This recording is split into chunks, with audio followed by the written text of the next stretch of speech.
सीखा था।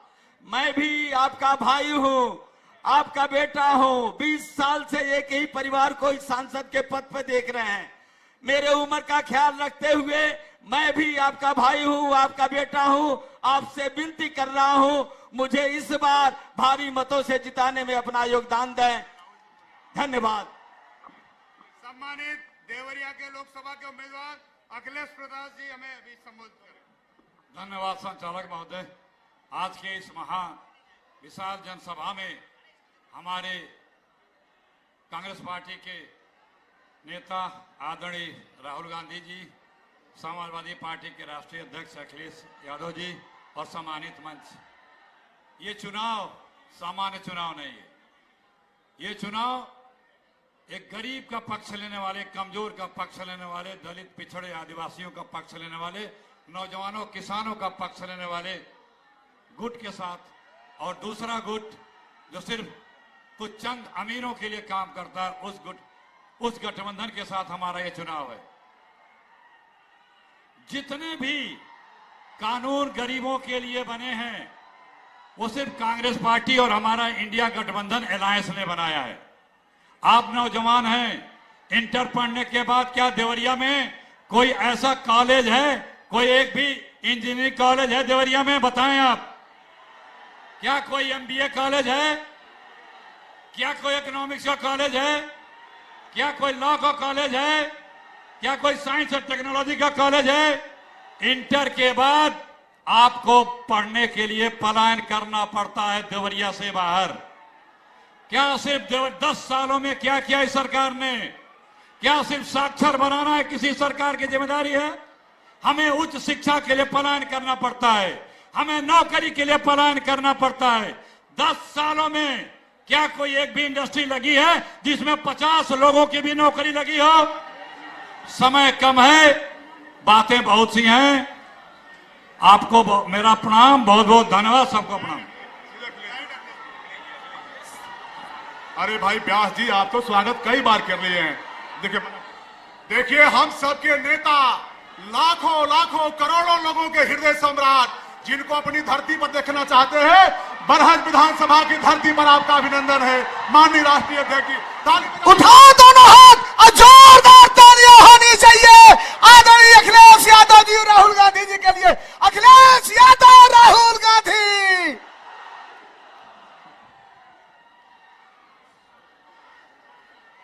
कांग्रेस पार्टी के नेता राहुल गांधी जी, मंच पर उपस्थित समाजवादी पार्टी के हमारे जिलाध्यक्ष से लेकर के सभी नेता, विधायक, पूर्व विधायक, संगठन के सभी पदाधिकारी, कांग्रेस पार्टी के सभी जिम्मेदार नेता, पार्टी के पदाधिकारी और मंच पर उपस्थित इंडिया गठबंधन के सभी सहयोगी दल के नेता, और इस चुनावी जनसभा में मैं देख रहा हूं जहां पंडाल में बड़ी संख्या में लोग दिखाई दे रहे हैं। हमारे सभी आदरणीय बुजुर्ग, किसान भाई, माताएं, बहनें और बड़ी संख्या में नौजवान साथी, पत्रकार बंधु, मैं सबसे पहले आप सबका बहुत बहुत धन्यवाद और आभार प्रकट करना चाहता हूं। मैं देख रहा हूं जहां पंडाल हमारा भरा दिखाई दे रहा है, पंडाल जहां नहीं है, हमारे दाईं तरफ दूर तक और बाईं तरफ बड़ी संख्या में, और पीछे पेड़ों से लेकर के एम्बुलेंस से आगे तक, और इस मंच के दाएं और बाईं ओर बड़ी संख्या में लोग दिखाई दे रहे हैं। मैं एक एक साथी जो यहां पर उपस्थित है, आप सबका इस तपती हुई गर्मी में जहां आपने मनोबल और जोश बढ़ाने का काम किया है, मैं आप सबका आभार प्रकट करता हूं। जहां चुनाव लगातार आगे बढ़ता चला जा रहा है, और जब मैं यहां पर पहुंचा हूं, देवरिया की वो महान धरती एक ऐसी धरती देवरिया जिसको देवों की धरती माना गया, जहां पर बाबा दुग्धेश्वर नाथ से लेकर के बाबा महेंद्रनाथ और ये पावन धरती देवरा बाबा की भी है, बाबा राघव दास की भी है। इसलिए मैं आप सबका उस धरती पर धन्यवाद भी देता हूं। और जहां आखिरी चरण में चुनाव पहुंचा है, हमें पूरा भरोसा है कि इस बार यहां से देवरिया, बांसगांव, गोरखपुर, आसपास जितनी लोकसभाएं हैं, इंडिया गठबंधन भारी बहुमत से जीत करके जा रहा है। मैं अभी आपके प्रत्याशी सरल प्रसाद जी का भाषण सुन रहा था। उन्होंने कहा कि वो चौथी बार आपके बीच में लड़ने आए हैं और अभी उनका भाग्य नहीं खुला है, लेकिन जो अंक गणित समझते होंगे वो जानते होंगे कि इस बार परिणाम 4 तारीख को आने जा रहा है। हमारे सरल प्रसाद जी, जिनका चुनाव चिन्ह कांग्रेस का है हाथ, ये न केवल जीतने जा रहे हैं बल्कि रिकॉर्ड मतों से जीत करके जाएंगे। और दूसरे प्रत्याशी हमारे नामा राशि हैं। अगर हमारा नाम है तो हमारे जो गठबंधन के प्रत्याशी, इनका भी है। बताओ, हमारे नामा राशि को जिताओगे? हमसे ज्यादा वोटों से जिताओगे? इस बार तो 2-2 अखिलेश जी लड़ रहे हैं चुनाव, वो दोनों को भेजोगे लोकसभा? ये 7वें चरण का चुनाव है और मैं देख रहा हूं जनता का गुस्सा भी 7वें आसमान पर पहुंच गया है। जिन लोगों ने झूठी बातें, झूठे वादे किए, आज वो जनता में अपनी बातों को कहते लड़खड़ा रहे हैं। न केवल खुद डगमगा रहे हैं बल्कि उनकी भाषा भी डगमगा गई है। और समाजवादी पार्टी, कांग्रेस पार्टी, हम एक और एक जुड़ गए हैं। हम एक और एक जुड़ गए हैं तो 11 हो गए। और वो लोग एक और एक लड़ गए तो बताओ 0 हो गए कि नहीं हो गए? जो कहते थे डबल इंजन की सरकार है, जो कहते थे डबल इंजन की सरकार है, लेकिन पता नहीं इनके डबल इंजन देवरिया आते आते इनका धुआं क्यों निकल जाता है। हमारे देवरिया और आसपास के लोग जानते होंगे, इन्होंने धोखा दिया, विकास को रोक दिया। वो जो सपने दिखाए थे कि किसानों की आय दोगुनी हो जाएगी, ना आय दोगुनी हुई। और जिन साथियों ने आंकड़े पढ़े होंगे वो जानते होंगे कि जब से बीजेपी की सरकार दिल्ली में आई है, 1 लाख किसान ने आत्महत्या की है। न केवल किसानों ने आत्महत्या की बल्कि किसानों के खिलाफ भी लोग काले कानून भी लेकर के आए थे। मैं अपने किसानों को बधाई देना चाहता हूं कि यहां का किसान और पूरे देश का किसान एक हो गया और उसने काले कानून को लागू नहीं होने दिया। तभी पीछे हटा जब सरकार को पीछे हटना पड़ा। इसलिए जहां इन्होंने किसानों को आय दोगुनी का सपना दिखा करके धोखा दिया, वहीं हमारे नौजवान जानते होंगे उनकी हर परीक्षा का पेपर लीक हो गया। एक के बाद एक पेपर लीक हुए, 10 से ज्यादा पेपर लीक हो गए। न नौकरी मिली, न रोजगार मिला। जो लोग कहते थे निवेश लाएंगे, लेकिन निवेश न गोरखपुर पहुंचा, न देवरिया पहुंचा। निवेश के नाम पर हमें और आपको सपने दिखाए, नौकरियां छिन गईं, आरक्षण छिन गया। और जो संस्थाएं नौकरी दे भी सकती थी, आरक्षण दे भी सकती थी, उन संस्थाओं को भी इन्होंने बेच दिया। लाखों लाख नौजवान पेपर लीक की वजह से रह गया। जो मेहनत कर करके फौज में भर्ती होता था, जिस नौजवान का सपना होता था कि वर्दी पहनेंगे पक्की नौकरी मिलेगी, लेकिन वो नौकरी भी इन्होंने छीन ली। इंडिया गठबंधन ने तय किया है कि न केवल सरकारी नौकरियां दी जाएंगी, आरक्षण के तहत आपको हक और सम्मान मिलेगा और अग्निवीर व्यवस्था हमेशा हमेशा के लिए खत्म हो जाएगी। महंगाई बढ़ा दी, बताओ महंगाई कहां पहुंचा दी। जो चीजें महंगी हुई वो हम और आप जानते हैं। चाहे जो भी जरूरत की चीज हो सब महंगी हो गई। डीजल, पेट्रोल, खाद, डीएपी सब महंगा हो गया। और सीमा यहां तक ये बीजेपी के लोग लांग गए कि इन्होंने खाद की बोरी से भी चोरी शुरू कर दी। बताओ खाद की बोरी से चोरी हुई कि नहीं हुई? पहले 5 किलो हुई, फिर 5 किलो हुई, बताओ 10 किलो चोरी हो गई कि नहीं हो गई? मैं कभी कभी सोचता हूं ये बोरी की चोरी कहां से सीख करके आए हैं। वो देखा होगा बाजार में आपने पार्ले जी बिस्किट पैकेट, पहले इतना बड़ा आता था, अब कितना बड़ा हो गया। जैसे जैसे महंगाई बढ़ी उन्होंने मुनाफा कमाना शुरू किया। बताओ वो बड़ा पैकेट छोटा हो गया कि नहीं हो गया? इनकी सरकार आ गई तो आप देख लेना पार्ले जी बिस्किट पैकेट का एक बिस्किट वाला पैकेट मिलेगा। आपकी मोटरसाइकिल महंगी कर दी कि नहीं कर दी? कहां 50,000 में आ जाती थी मोटरसाइकिल, बताओ 1 लाख में आ रही है। पेट्रोल डीजल तो किया ही किया महंगा है। और यही नहीं, जब 2022 में ने वोट चाहिए था तो बताओ राशन में क्या क्या दे रहे थे आपको?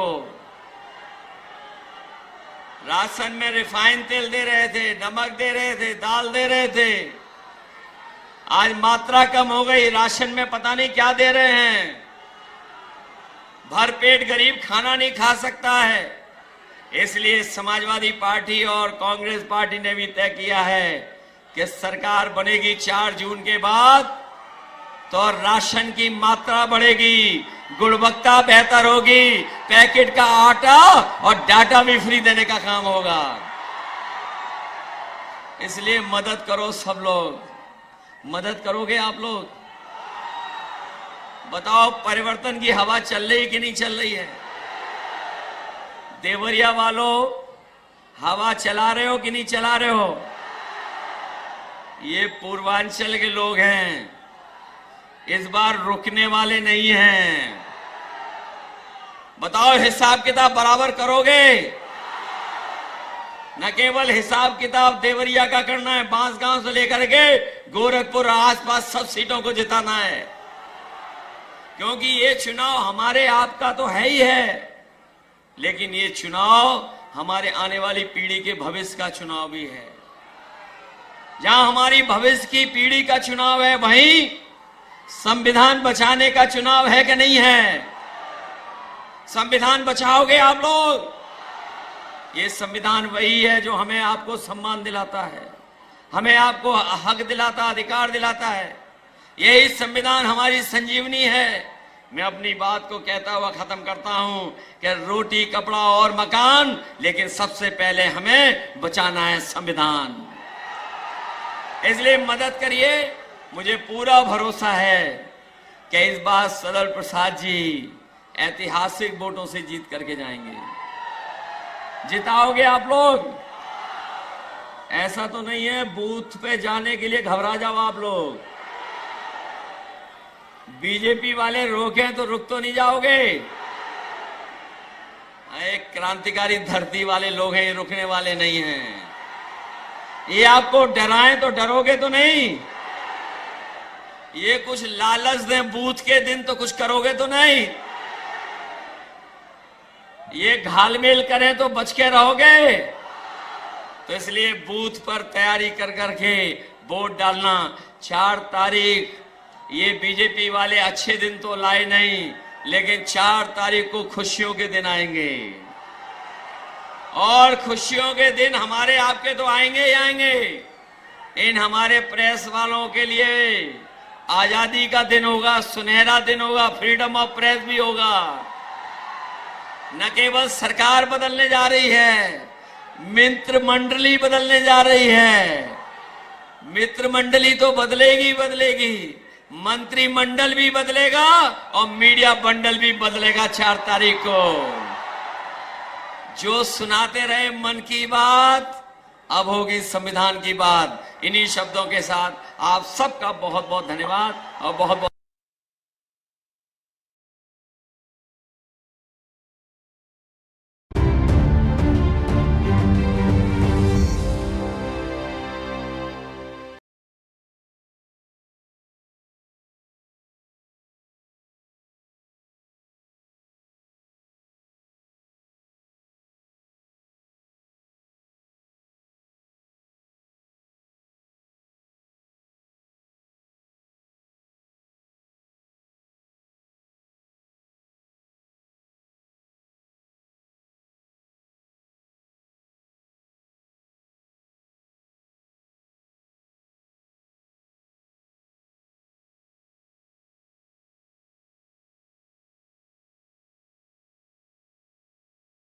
जी, आलोक प्रसाद जी, यहां कैंडिडेट्स सदल प्रसाद जी, अखिलेश प्रताप सिंह जी, इंडिया अलायंस के वरिष्ठ नेता, भाइयों और बहनों, प्यारे कार्यकर्ता, इंडिया अलायंस वाले, बब्बर शेर, टाइगर, जो इतनी गर्मी में शिकार करने निकले हैं। भाई और बहनों, विचारधारा की लड़ाई है। एक तरफ इंडिया गठबंधन और ये संविधान, और दूसरी तरफ वो लोग जो इस संविधान को रद्द करना चाहते हैं, खत्म करना चाहते हैं, फेंकना चाहते हैं। बीजेपी के नेताओं ने खुलकर कहा है कि अगर हमारी सरकार आएगी हम संविधान को खत्म कर देंगे। मैं उनको कहना चाहता हूं, आपकी सरकार नहीं आएगी।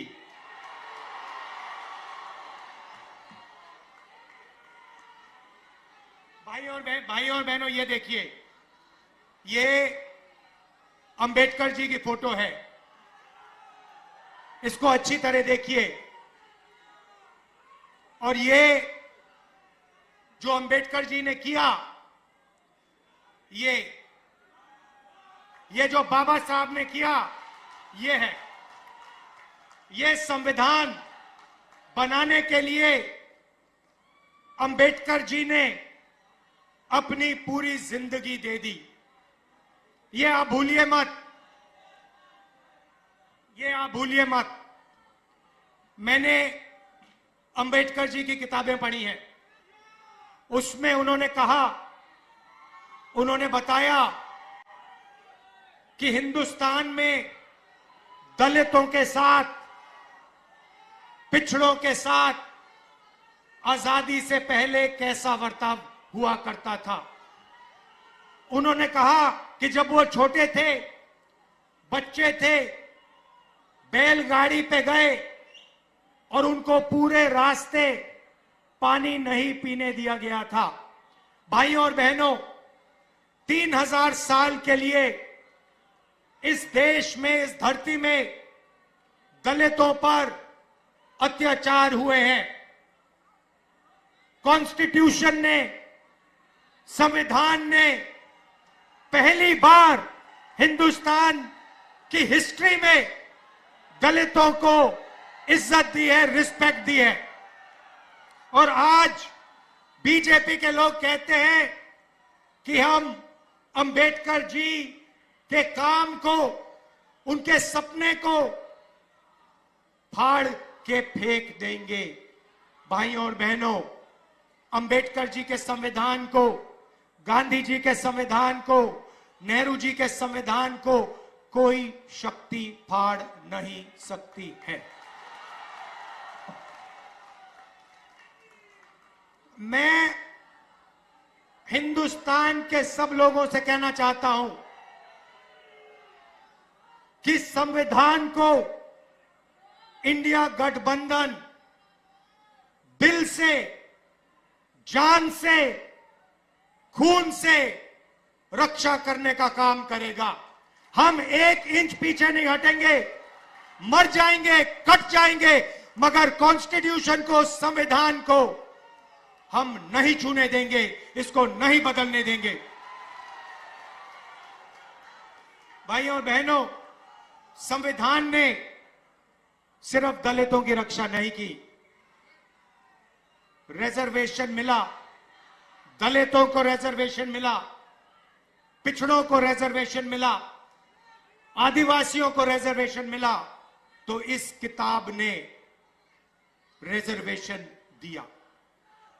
अब बीजेपी कहती है कि पिछड़ों को, दलितों को, आदिवासियों को रिजर्वेशन नहीं मिलना चाहिए, रिजर्वेशन को वो खत्म करना चाहते हैं। दूसरा मैसेज मैं देना चाहता हूं, रिजर्वेशन को खत्म नहीं कर पाओगे, उल्टा हम रिजर्वेशन को 50% से आगे बढ़ा के ले जाएंगे। आज रिजर्वेशन को 50% की लिमिट पे रखा हुआ है। इंडिया गठबंधन ने मैनिफेस्टो में साफ लिखा है, हमारी सरकार आएगी, ये 50% लिमिट को हम हटा देंगे और रिजर्वेशन को 50% से ज्यादा बढ़ा देंगे। और जहां भी कांग्रेस पार्टी की सरकार आई है, चाहे छत्तीसगढ़ हो, मध्य प्रदेश हो, हमने ये काम करके दिखाया है और पूरे हिंदुस्तान में हम ये काम करके दिखा देंगे। भाइयों और बहनों, यहां हजारों युवाएं हैं। पहली बार हिंदुस्तान के इतिहास में नरेंद्र मोदी जी ने सेना के जवानों को मजदूर में बदल दिया है। उनको पेंशन देने के बजाय, शहीद का दर्जा देने के बजाय, कैंटीन देने के बजाय नरेंद्र मोदी ने हिंदुस्तान के युवाओं को कहा है कि अगर आप गरीब घर के बेटे हो और आप सेना में जाते हो तो आपको ना पेंशन मिलेगी, ना कैंटीन मिलेगी, और अगर शहीद होते हो तो तुम्हें शहीद का दर्जा भी नहीं मिलेगा।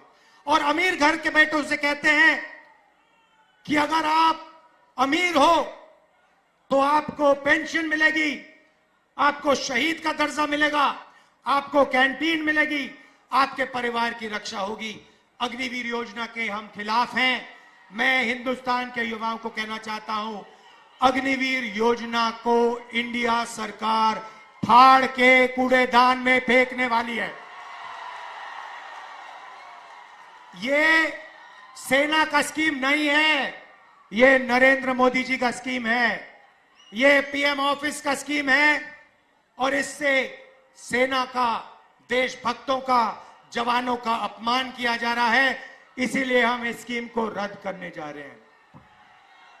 भाइयों और बहनों, आपने नरेंद्र मोदी जी के इंटरव्यू देखे आजकल, वो चमचे वाले जिसमें 4-5 चमचे बैठते हैं और नरेंद्र मोदी से सवाल पूछते, वो देखे आपने?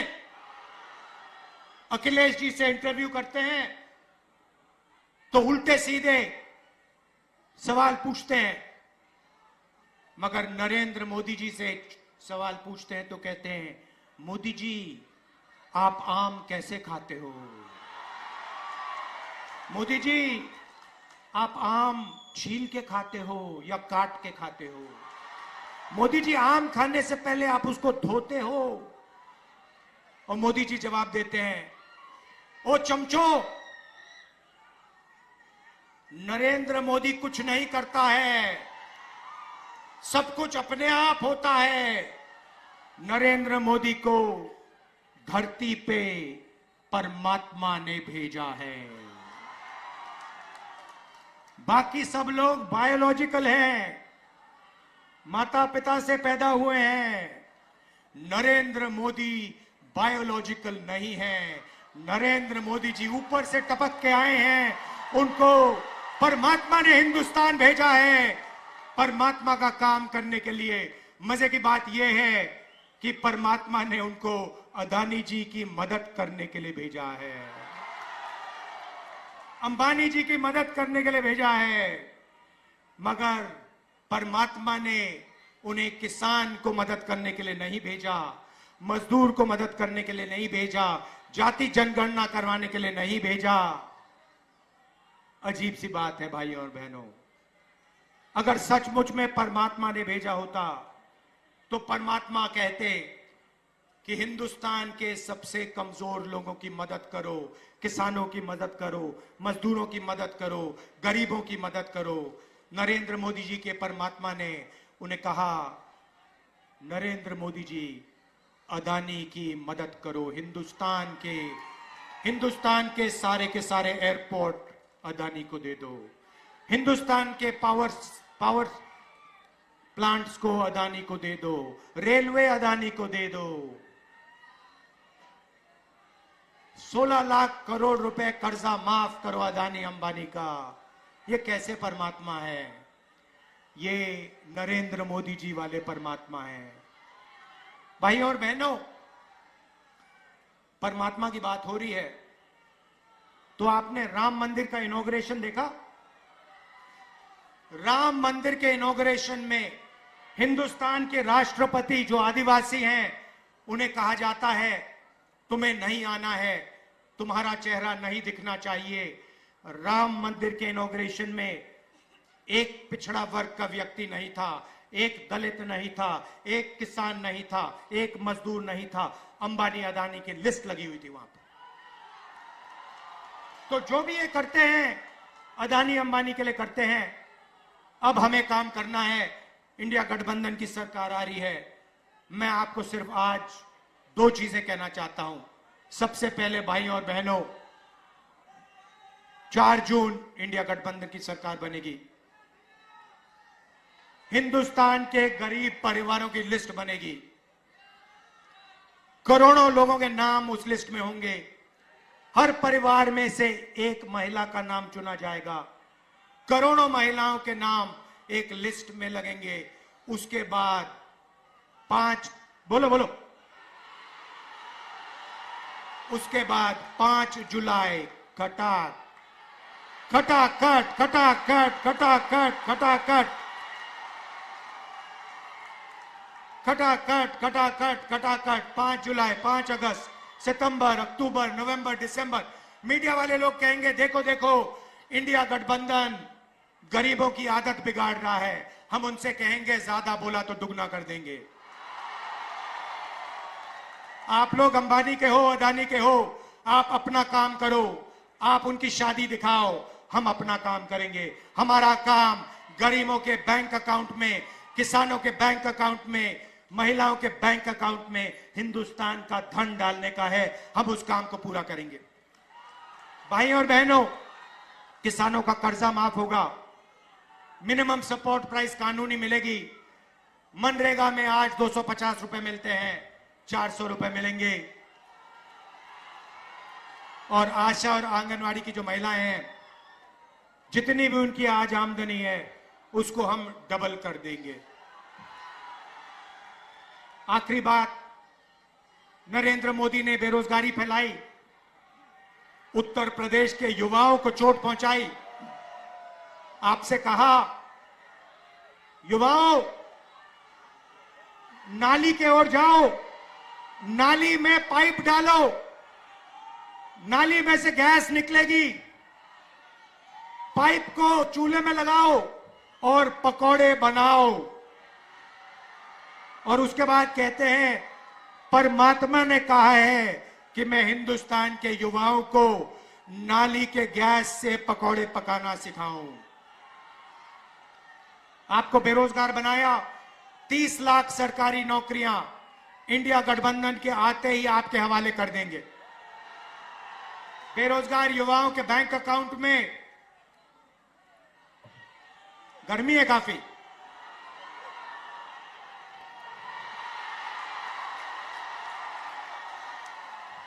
बेरोजगार युवाओं के बैंक अकाउंट में बेरोजगार युवाओं के बैंक अकाउंट में महीने के 8,500 रुपए, साल के 1 लाख रुपए खटाखट पहली नौकरी पक्की स्कीम में। भाई और बहनों, ये जो हम आपके जेब में पैसा डाल रहे हैं, इसके पीछे सोच है। नरेंद्र मोदी ने 22 अरबपति बनाए, उन्होंने पैसा इंग्लैंड भेजा, अमेरिका भेजा, जापान भेजा, दुबई भेजा। हम आपके जेब में पैसा डाल रहे हैं, आप इस पैसे को गांव में, शहरों में, कस्बों में खर्चोगे। आप स्कूटर खरीदोगे, मोटरसाइकिल खरीदोगे, आप घड़ी खरीदोगे, मोबाइल फोन खरीदोगे, शर्ट पैंट खरीदोगे। जैसे ही आप ये चीजें खरीदोगे, हिंदुस्तान की फैक्ट्रियां चालू हो जाएंगी और उन्हीं फैक्ट्रियों में हिंदुस्तान के युवाओं को रोजगार मिलना शुरू हो जाएगा। हम हिंदुस्तान की अर्थव्यवस्था को जंप स्टार्ट करने जा रहे हैं। जैसे फ्यूल टैंक में पेट्रोल डाला जाता है, उसके बाद चाबी घुमाई जाती है, वैसे हम आपके फ्यूल टैंक में पेट्रोल डाल रहे हैं, धन डाल रहे हैं। उसके बाद चाबी घुमाएंगे, हिंदुस्तान की अर्थव्यवस्था चालू हो जाएगी, आपको रोजगार मिलेगा। मैं आपका दिल से धन्यवाद करना चाहता हूं और समाजवादी पार्टी के कार्यकर्ताओं से, कांग्रेस पार्टी के कार्यकर्ताओं से मैं धन्यवाद करना चाहता हूं। किस बात का धन्यवाद कि इस चुनाव में ये जो दोनों समाजवादी पार्टी और कांग्रेस पार्टी है, जो हाथ का निशान है और जो साइकिल का चिन्ह है, ये दोनों एक साथ मिल गए हैं। साइकिल को हाथ के पंजे ने पकड़ लिया है और ये दोनों एक हो गए। हमारे कार्यकर्ता दोनों, मैंने अपनी आंखों से देखा है, कांग्रेस के कार्यकर्ता दिल लगा के समाजवादी पार्टी का समर्थन कर रहे हैं और समाजवादी पार्टी के कार्यकर्ता पूरे दिल से कांग्रेस पार्टी के कार्यकर्ताओं का, कांग्रेस पार्टी की कैंडिडेट्स का पूरा समर्थन कर रहे हैं। भाई और बहनों, जीत निश्चित है। यहां पे मैं बता रहा हूं, लिख लो, यहां पे क्लीन स्वीप होने जा रही है गठबंधन की, इंडिया गठबंधन की। लाइन लगने वाली है सीटों की, टकाटक टकाटक टकाटक टकाटक। और उसके बाद good bye BJP, good bye Narendra Modi, tata. तो दिल से आपका धन्यवाद करता हूं। इसको बचाना है भाई और बहनों। अंबेडकर जी का संविधान है, अंबेडकर जी का संविधान है।